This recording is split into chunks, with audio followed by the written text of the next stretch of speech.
A very good evening to you.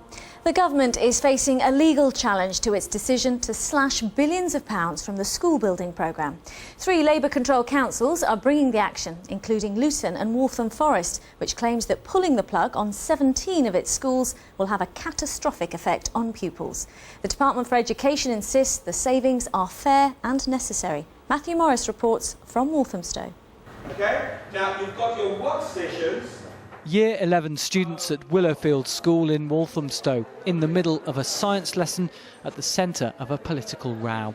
Their teachers' plans to build a brand new school replacing this ageing building have been scrapped by the government. I think it's a bit selfish, definitely a bit selfish, as they won't know what's going on as we're the students, and if we're missing out on education, they've already got their education. It's just going to be postponed and postponed and postponed, and it's just getting ridiculous.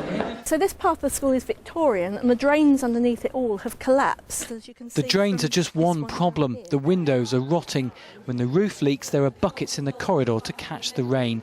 Land for a new replacement school has already been bought, but the coalition government's axe falling on the National School Rebuilding Programme means no change.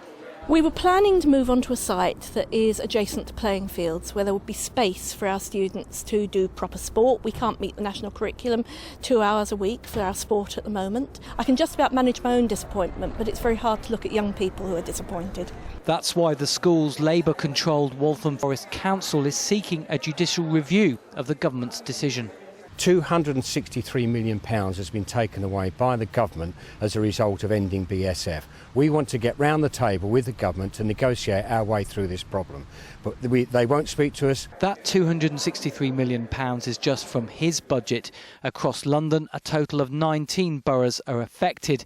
In all, 162 new school building projects in London have had to be cancelled because the £2.8 billion funding for them has been withdrawn.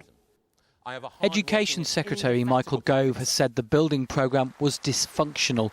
The Department for Education spokesman said it was wasteful, needlessly bureaucratic and seriously behind schedule. If a judicial review is granted, it could take months. Staff and students here are being told to make do with what they've got. Matthew Morris, BBC London News.